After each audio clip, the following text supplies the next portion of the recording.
Salut les motards, on se retrouve à l'entrée de Marseille sur l'autoroute du littoral et on va prendre le ferry pour la Tunisie. On va déjà essayer dans un premier temps de ne pas se faire gauler par les radars, parce qu'alors là il y en a partout. Et puis on va rejoindre notre bateau. On est parti. Et maintenant, on est là à faire la queue pour embarquer, à côté notamment de quelques véhicules totalement improbables. On a enfin monté les motos et on est allé s'installer prêt au départ. Mais le bateau, lui, il n'était pas prêt au départ. Et bien voilà, bienvenue en Tunisie. On vient de débarquer du bateau. On a juste la bagatelle, je crois, de 7 heures de retard. On aurait dû arriver à midi. Et effectivement, il fait un peu sombre pour midi. Voilà, il est 20h52.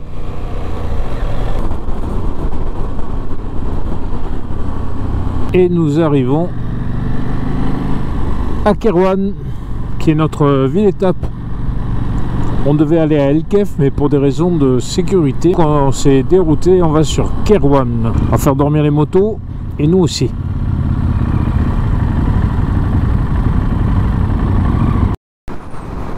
Après une nuit de sommeil un peu courte, on a repris les motos et on a quitté Kerouan. Ce matin, on va faire de la route, il faut bien aller vers le sud. Mais bon, cela dit, même la route, ça reste à la découverte de la Tunisie. Et cet après-midi, on va enfin attaquer la première piste. On a hâte d'y être. Il faut bien le dire, la route toute droite est un peu monotone. Alors on regarde les bords, les champs qui sont bordés par des figuiers de Barbarie. Et puis surtout, tous les petits commerces en bord de route. Beaucoup de vendeurs de fruits et légumes. Et également beaucoup de potiers.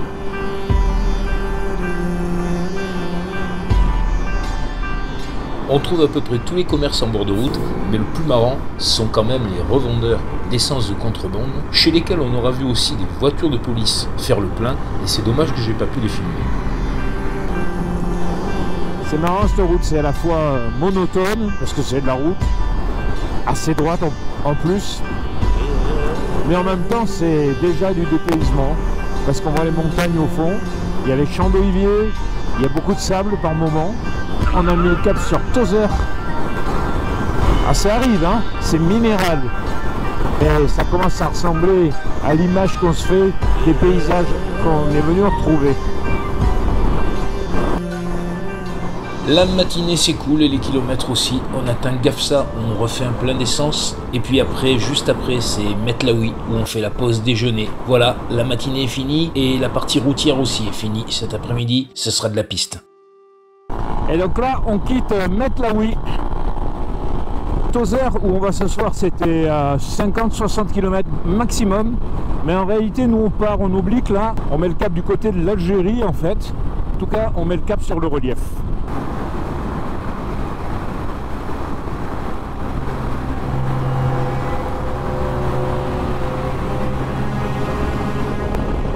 Au bout d'un moment, la route laisse place à une piste roulante.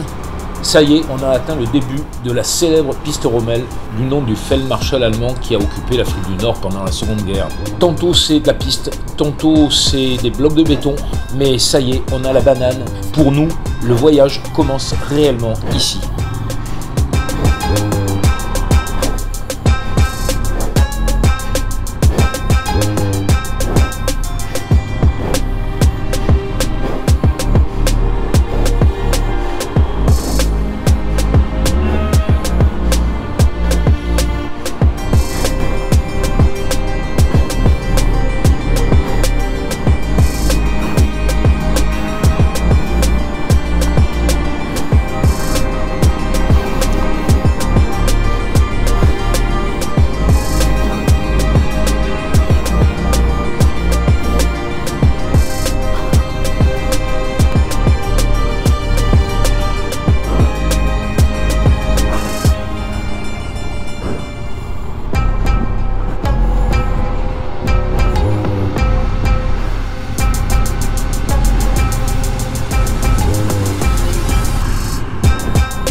À défaut d'être très technique, et c'est parfait parce que ça constitue une très bonne mise en jambe, la piste Rommel est magnifique, elle prend rapidement de l'altitude. En fait, faut pas se leurrer, la Tunisie n'est pas un pays avec de hautes montagnes, mais par contre, on surplombe le Chott El Djerid, dont l'altitude est très basse, pas plus d'une quinzaine de mètres au-dessus du niveau de la mer, donc on a vraiment l'impression de monter en altitude, et c'est super sympa.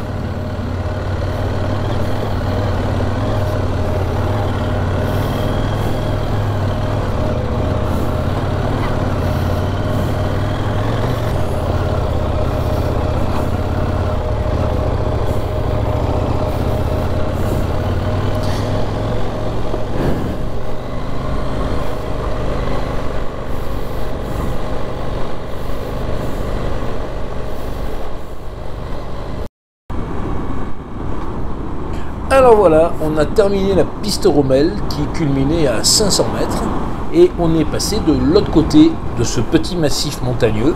On a vraiment, après le village de Redeyef, jamais été aussi proche de l'Algérie. La route qu'on emprunte là passe à même pas 10 km de la frontière algérienne. On va contourner le massif et on passe par des endroits qui sont magnifiques. Les gorges de Tamerza et puis des lieux de tournage. Tout le monde sait évidemment qu'on a tourné Star Wars en Tunisie. Mais dans cet endroit, on a tourné également Fort Sagan. Voilà, et donc là, on redescend sur le Chott El Djerid avec une très très belle vue. La route est vraiment sympa.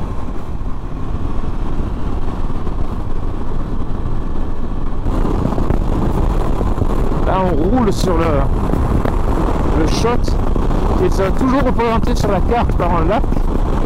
Mais bon, il manque un peu l'eau dans le lac, hein, donc voilà, c'est un lac asséché. C'est assez impressionnant.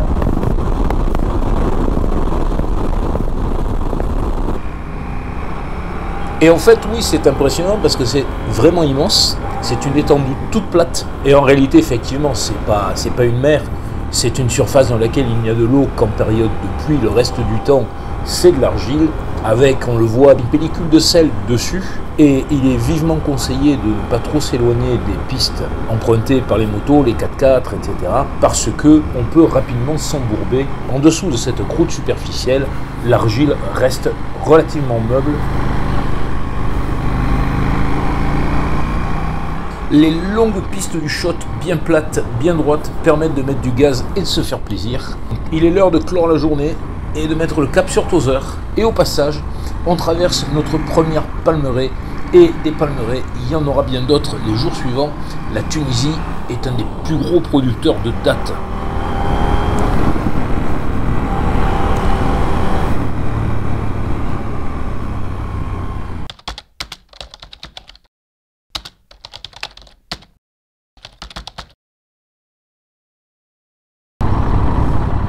Et salut amis motards, on se retrouve en ce début de deuxième journée. On quitte Tozeur et on met le cap sur Douz.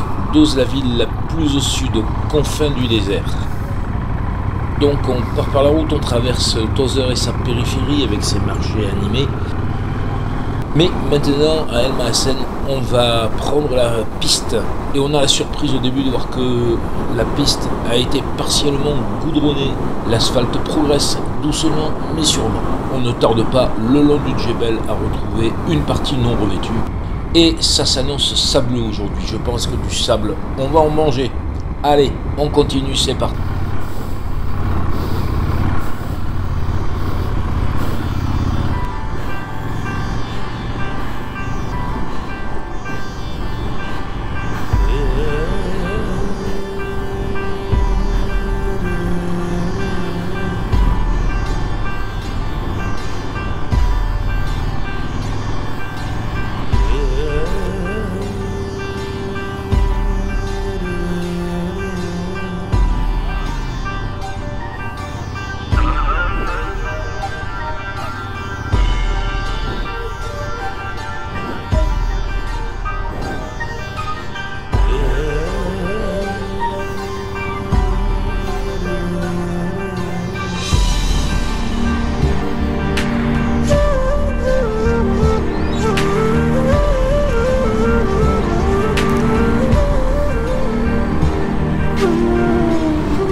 Encore une journée de découverte, première longue piste sableuse, premier dromadaire aussi.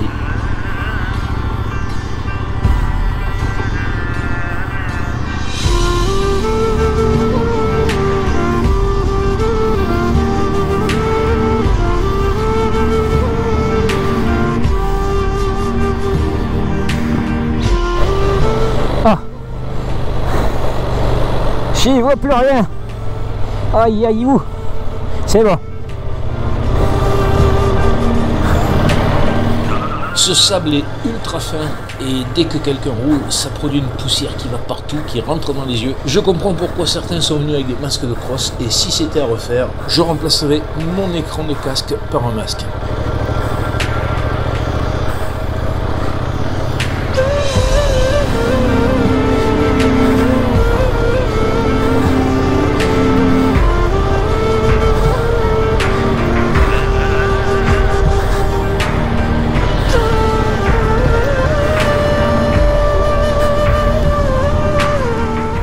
Par rapport à nos petits essais d'hier, je suis très étonné d'avoir un excellent grip. La roue avant est très agréable et je ne vais pas tarder à en avoir l'explication. On roule depuis un bon moment, il commence même d'ailleurs à faire un petit peu chaud. Et comme on arrive à une bifurcation, eh bien c'est le bon moment pour faire une pause. Et malheureusement, je vais avoir l'explication de l'excellent grip que j'avais sur le pneu avant, puisque mon pneu est crevé. Et oui, moi je ne crève jamais. Je viens dans le désert, il n'y a que du sable. Et là, c'est quand même argent, une crevaison. Alors, encore merci à l'équipe qui s'improvise pour me venir en aide. Merci à Laurent qui joue les Umbrella Girls. Merci à Yves, à Salva, à Olivier qui démonte le pneu. Et franchement, ils ont du mérite parce que le Mitas, c'est déjà pas facile à poser quand tu es dans l'atelier du gars avec la machine. Alors, avec les démontes pneus en bordure de piste, je peux te dire que c'est une sacrée galère. Encore une fois, mille merci. Bon, et ben là on repart sur une espèce de digue du Shot Algéride. On a fait une pause involontairement longue. Je sais pas trop comment j'ai fait. J'étais gonflé à 1,8 kg avec des chambres à air renforcées. J'ai crevé. Puis alors les mitas, pour les enlever et les remettre, ben faut pas pleurer, hein. Ils sont très durs.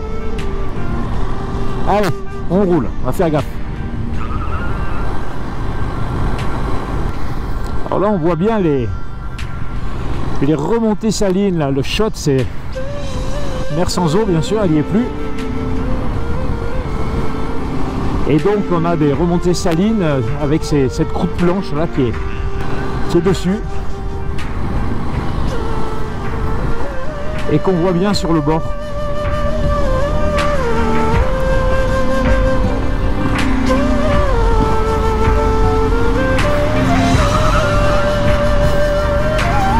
C'est très beau.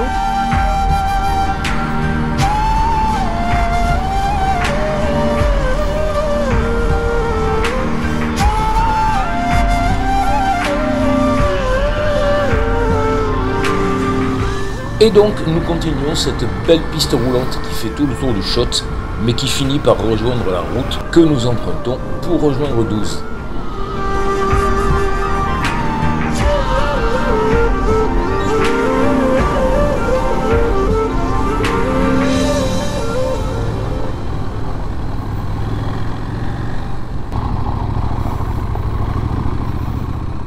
Et comme on est arrivé tout à 12, on repart faire une petite boucle en bordure du Shot avec des reliefs résiduels originaux sur lesquels on prend la pause. Mais comme mes batteries de GoPro ont donné des signes de faiblesse, eh bien on va en rester là.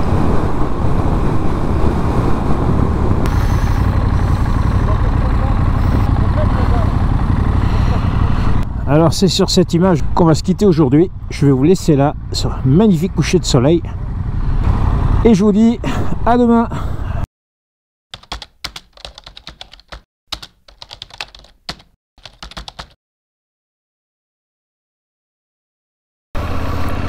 Et voilà, il est même pas 9h30 heure locale et il fait 28 degrés. Ça promet. Et oui, il fait plus que bon, c'est le début de la 3e journée On a quartier libre ce matin, donc on en profite pour aller à 12 avec Eric et JC parce que le crash bar de la KTM de JC s'est rompu. Donc on va essayer de trouver un soudeur.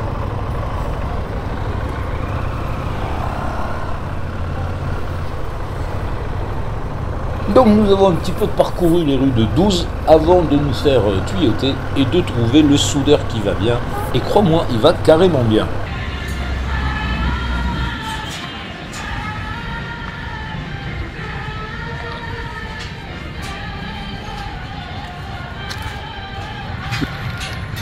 Il regarde, il prend la mesure, il revient avec une pièce, il prépare, il la tord, ça va bien. Il la soude, un quart d'heure plus tard, on est reparti. JC est super content, ça lui a coûté 10 dirhams, tellement content de la réparation qu'il lui vote une prime du même montant, tout le monde est content. Pour terminer la matinée, on n'est pas resté dans 12, c'est le début du conflit entre Israël et le Hamas. Et dans 12, il y a des manifestations de jeunes un petit peu hostiles aux Occidentaux soupçonnés de prendre parti. Nous, on prend parti pour rien, hein, mais bon, on n'a pas envie de se mettre dans ce merdier, donc on s'en va. On en profite pour voir une palmeraie, on tombe sur des Tunisiens super sympas qui nous expliquent la culture, le ramassage et tout ça.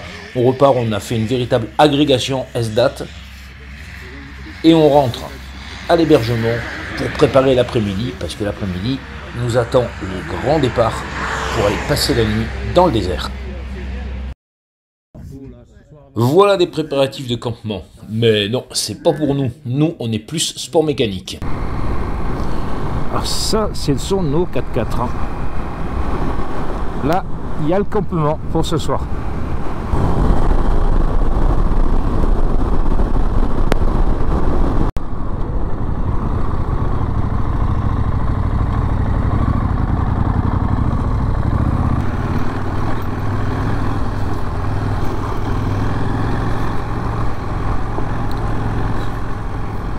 Après avoir quitté la route, nous attaquons cette belle piste toute droite qui va s'avérer tantôt extrêmement roulante à condition d'éviter le milieu où il y a des plaques de fèche-fèche.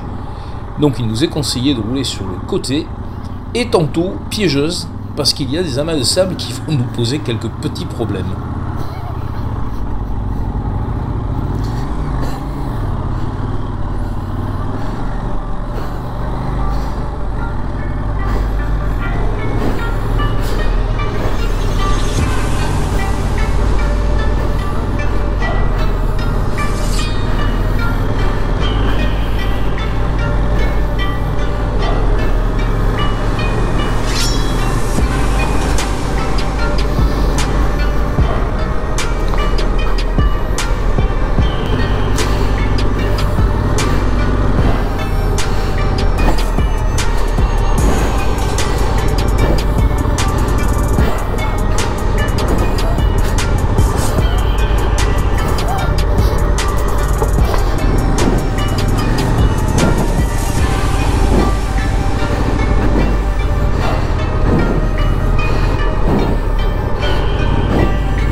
Le sable est tellement fin que si on passe derrière les autres, on roule dans un nuage. Et si on a le malheur de ralentir un peu trop, on s'en sort.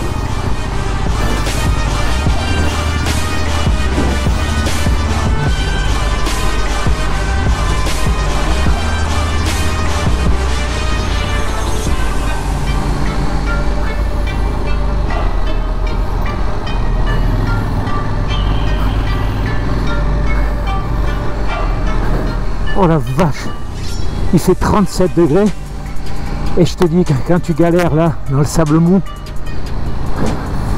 punaise.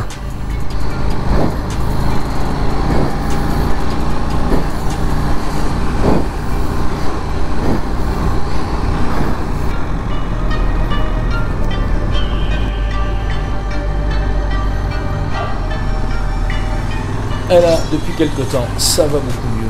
Il y a moins de sable, l'heure avance, la température est un peu tombée. On finit par se rapprocher et puis arriver carrément à l'endroit où on va camper. Et ça, c'est vraiment chouette. Il reste plus qu'à planter la tente et s'occuper de la logistique. Très rapidement, une équipe motivée se met en place. La tente est montée en un rien de temps. Je peux te dire que si on les avait chargés de l'édification des cathédrales, ça n'aurait pas duré plusieurs siècles.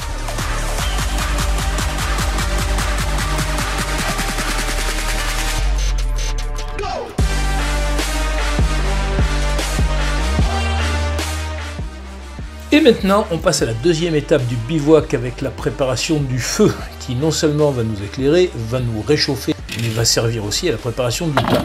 En tout cas, pour le moment, c'est le couscous. Farniente méritée pour l'équipe. Heure du repos et bientôt heure de l'apéro. Et maintenant, nos guides passent à l'élaboration d'un pain des sables. Explication de la recette. Ouais. Tu poses le sable. Ouais. Après, tu mets de la braise. Pas trop. Par-dessus. Ouais. Après, tu fais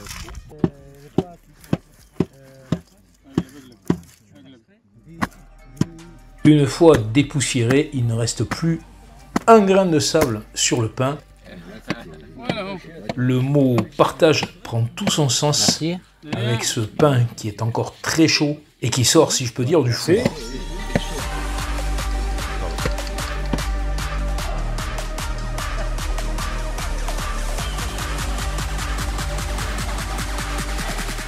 Il va être temps de se mettre à table pour profiter de ce succulent couscous réalisé d'une main de maître et avec une jolie touche artistique sur la fin. Oui. Chameau. Avec chameau. Et malheureusement, avec la pénombre totale d'un côté et la violence des frontales de l'autre, la GoPro n'a pas aimé. On va donc sauter le film de ce repas et on va directement aller se coucher pour profiter d'un magnifique ciel étoilé.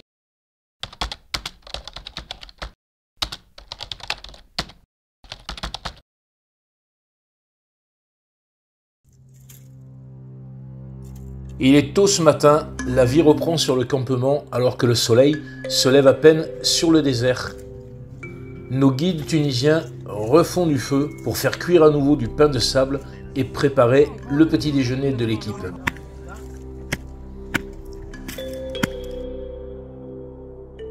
Progressivement, tout le groupe se réveille sous le charme de la solitude et de l'immensité du désert.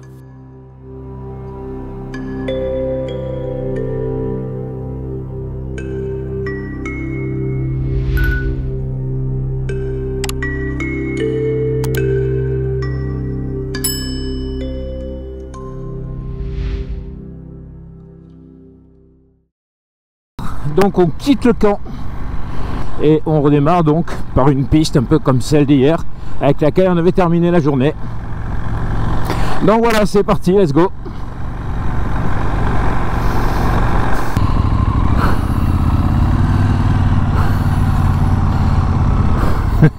Café de la porte du désert.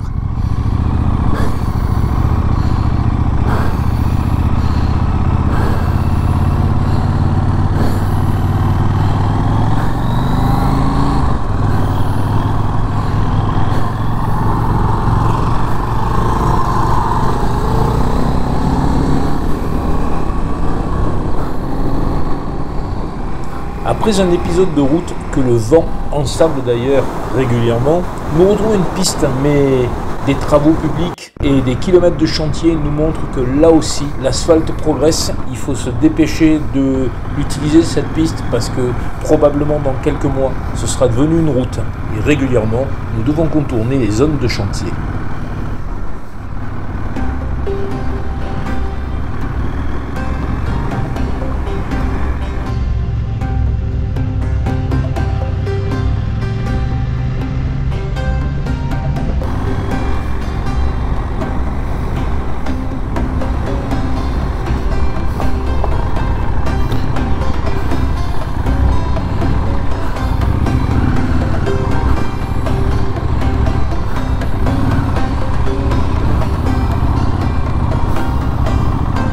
au hasard des zones de chantier, on retrouve des poches de sable qui a été bien brassées par les trafics précédents, moto, 4x4, etc. et où on s'ensable bien volontiers et dans lesquels on peut dire que le poids est vraiment notre ennemi. Et fort heureusement, il y a toujours quelqu'un pour aider.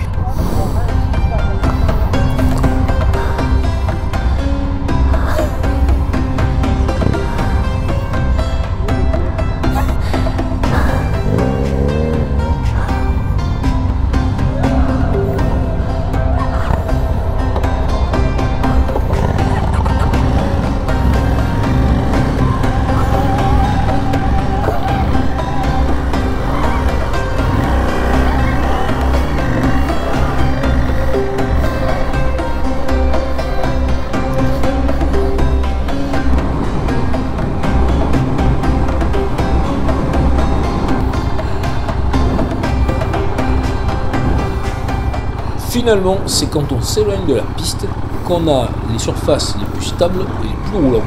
Si j'avais su ça avant, j'en aurais tiré une bonne conclusion.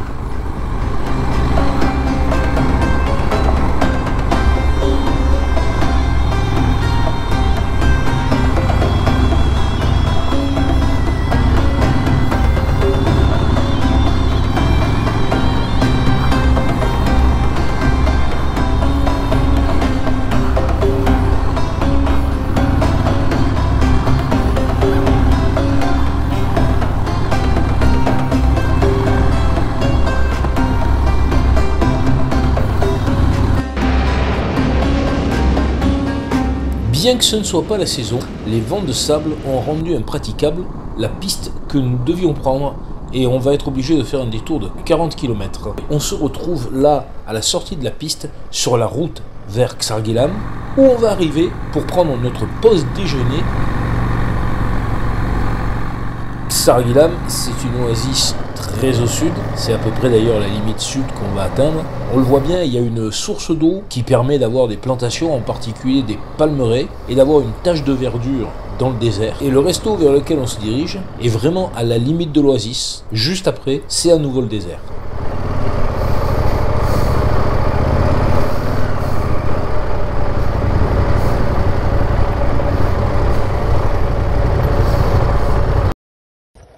Le redémarrage après la pause ne se passe pas tout à fait comme il convient, que la 640 de JC qui fonctionnait fort bien jusque-là ne veut plus rien entendre. La moto est mise en pièces, ça fait pas vraiment notre affaire parce que la pause de midi, en fait on l'avait déjà faite à 15h en raison des 40 km de pistes supplémentaires ce matin. Il est bientôt 17h quand on doit prendre une décision. Une décision est donc prise de scinder le groupe en deux. 7 motos partent avec un des organisateurs. Le reste de l'organisation reste pour essayer de résoudre le problème de la KTM. Nous partons d'abord faire le plein d'essence. Un grand moment. En l'absence de vraies stations-service, nous avons recours au circuit parallèle. Des bidons de 10 litres. Chaque moto en consomme à peu près 8 litres. Au bout de quelques motos, comme tu t'en doutes, le pompiste a gagné un bidon. Bon, on va pas commencer à chipoter. 1, on en a besoin. 2, il n'y a pas de station-service. 3, le pompiste est sympa. Et 4, la station est vraiment magnifique. Et voilà, nous avons fini par récupérer la piste. Il nous reste 20 km pour aller au campement Smela, le campement de ce soir. Et je pense que la lumière ne trompe personne. Il est tard et ça va être chaud pour y arriver avant la pénombre. Mais pour le moment, la piste est roulante.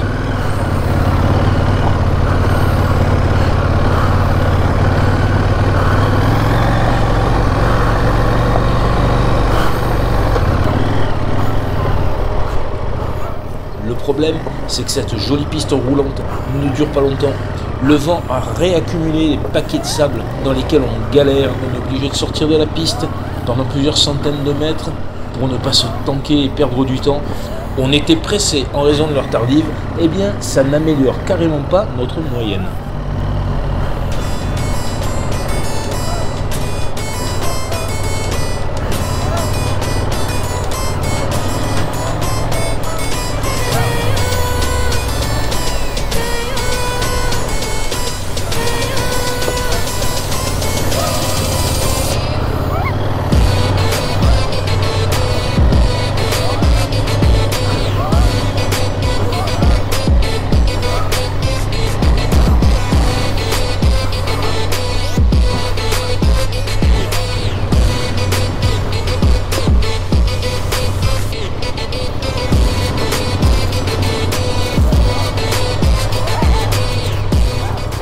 Après ce passage, et malheureusement je n'ai pas pu le filmer, petit problème de GoPro, c'est devenu encore plus ensablé et surtout c'est devenu beaucoup plus sombre. Et nous avons appris par téléphone que le deuxième groupe qui était parti bien après nous était déjà arrivé à destination. Donc en fait, ils n'avaient pas pris la même piste, nous avions une piste certes, mais ce n'était pas le meilleur tracé clairement. Donc on a décidé d'attendre et le 4x4 d'assistance qui était quasiment arrivé a fait demi-tour pour venir à notre rencontre. Et c'est là qu'on se retrouve. Pour rejoindre la bonne piste, celle qui va directement au campement, il va falloir faire une branche transversale de 3-4 km que le 4x4 va nous tracer. Donc on se met derrière et on est parti en convoi. C'est sympa, la nuit, on n'y voit que dalle.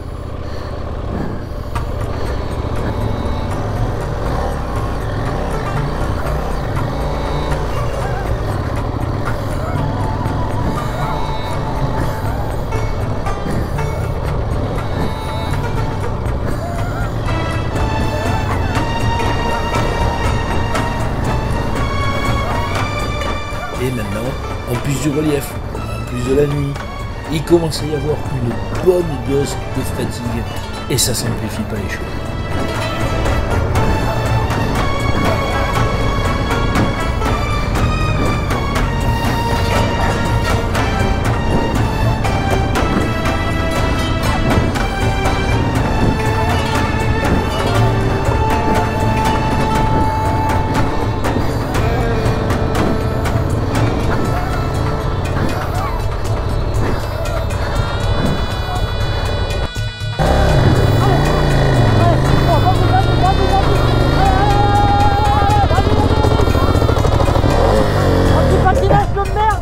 Eh ouais.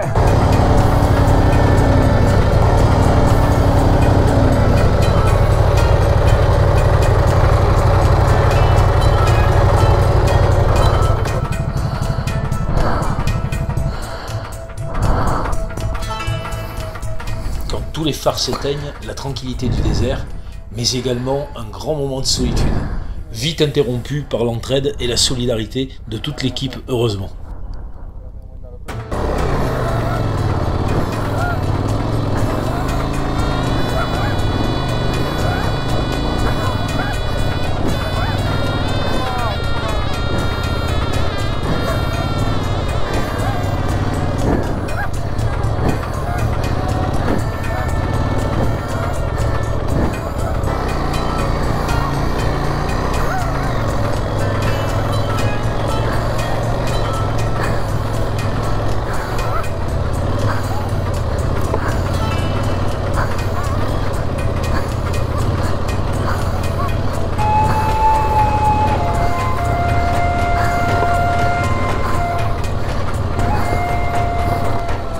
Et après quelques kilomètres un peu difficiles, surtout à cause de la nuit, on a enfin retrouvé la piste. Il faut quand même reconnaître qu'elle est beaucoup plus facile.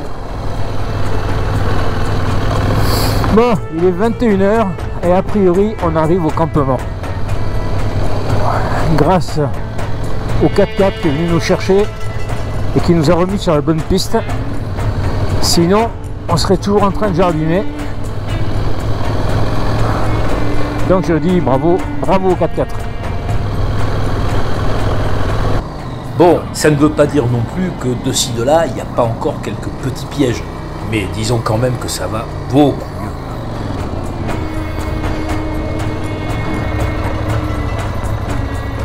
Au loin, c'est les lumières du campement. Nous sommes enfin arrivés. Ça fait 13 heures qu'on a quitté le bivouac. C'est un vrai soulagement d'avoir terminé cette étape qui clairement restera comme un temps fort du road trip. Bon, pour autant, tout s'est pas passé idéalement, mais ça, si tu veux, je t'en parlerai demain. Maintenant, on va se pioter.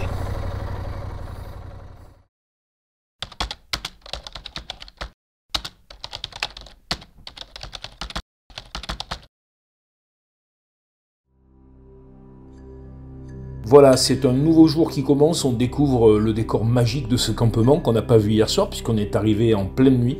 En fait, on a dormi dans le désert, dans des tentes. C'était une journée dense hier qu'on a vécue et on va réattaquer un itinéraire très prometteur vers Matmata, mais l'esprit n'y est pas complètement. Nos pensées en fait sont tournées vers notre camarade qui a lourdement chuté hier soir alors que le campement était en vue. C'est vraiment con. Et une ambulance l'a évacué cette nuit pour des examens, donc on espère que les conséquences seront vraiment limitées. Mais en tout cas pour lui, le road trip s'arrête ici. Et donc on a la tête qu'à moitié tournée vers la journée qui nous attend. Donc nous voilà repartis pour une étape qui va être différente. Moins de sable, on entame la remontée vers le nord, donc a priori beaucoup moins de sable, une alternance de routes et de pistes, mais des pistes qui normalement seront plutôt caillouteuses.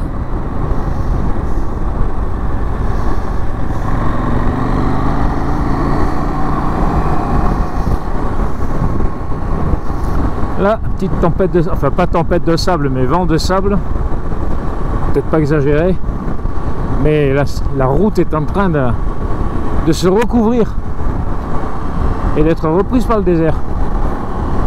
Ça surprend.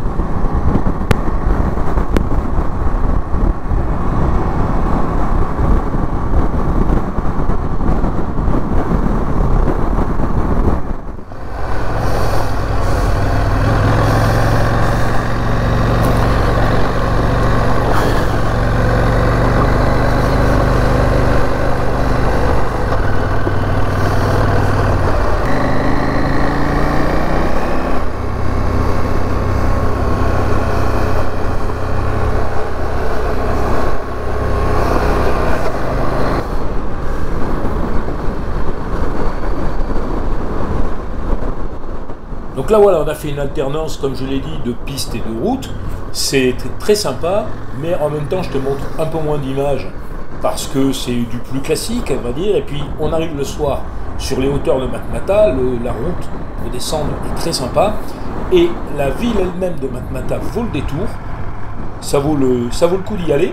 Et par rapport aux autres journées où on était arrivé un peu lessivé, là on a un petit peu de temps pour profiter de l'étape, ce qui est pas mal.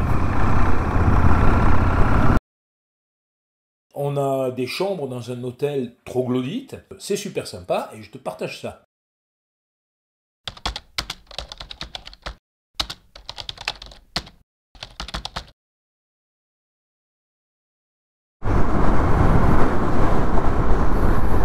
Voilà, donc on va quitter Matmata, on va rejoindre Kairouan. Donc en fait, pour moi, et pour cette vidéo d'ailleurs, c'est quasiment la dernière étape. À Kairouan, c'est la ville où on avait débuté ce road trip. Et ben, la boucle sera bouclée quand on va y arriver.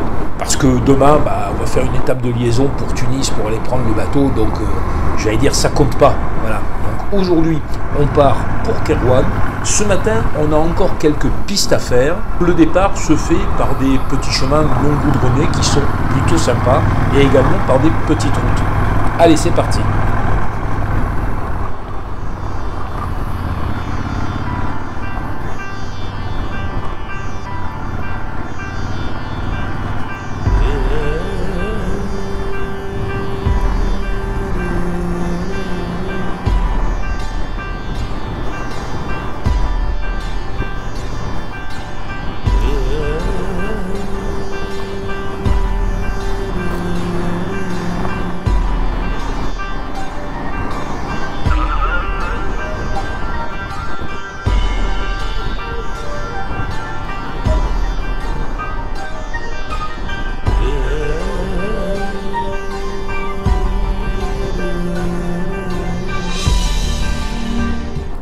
Et cette première partie de matinée est vraiment cool. On alterne des petites pistes avec des routes où il n'y a personne, qui passent dans des vallées, c'est très minéral. On comprend pourquoi on a tourné Star Wars en Tunisie.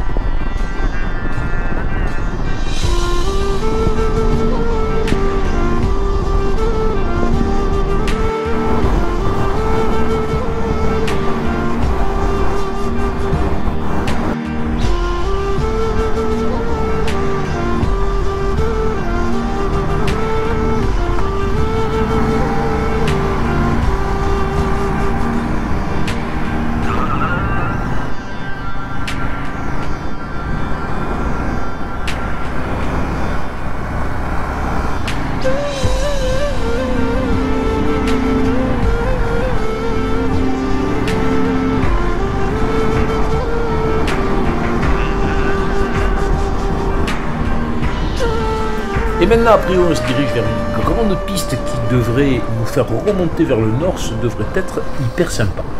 On a une piste là, ça roule bien, un petit peu de sable, point trop d'infos, juste ce qu'il faut. Le problème, justement, c'est que à cause du vent de sable que l'on a depuis plusieurs jours, plus on avance, plus il y a du sable. Ça va à nouveau plomber le timing de la journée. On risque de mettre beaucoup plus de temps qu'il n'était prévu.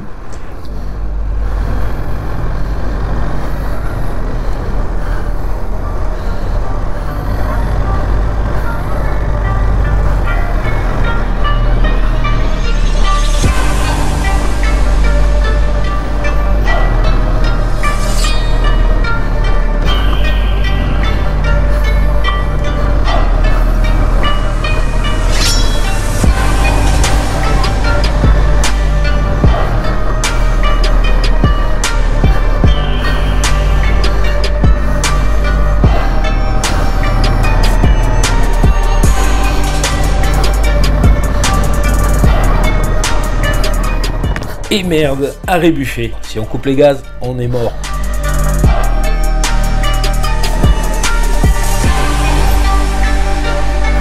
Bon, va falloir redémarrer, ça va pas être simple. Allez, 1, 2, 3.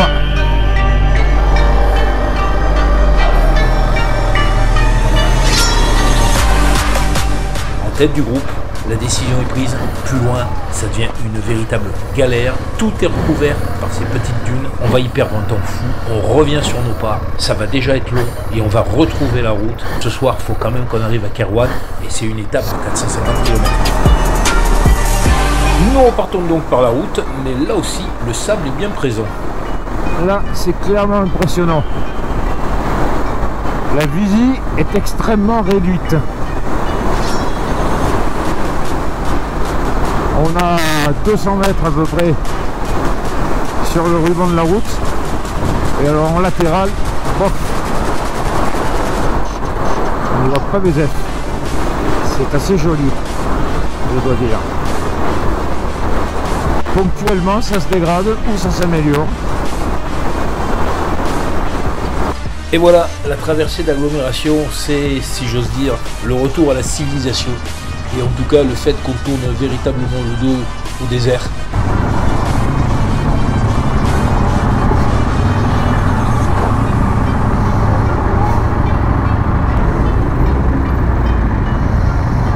Oh là là!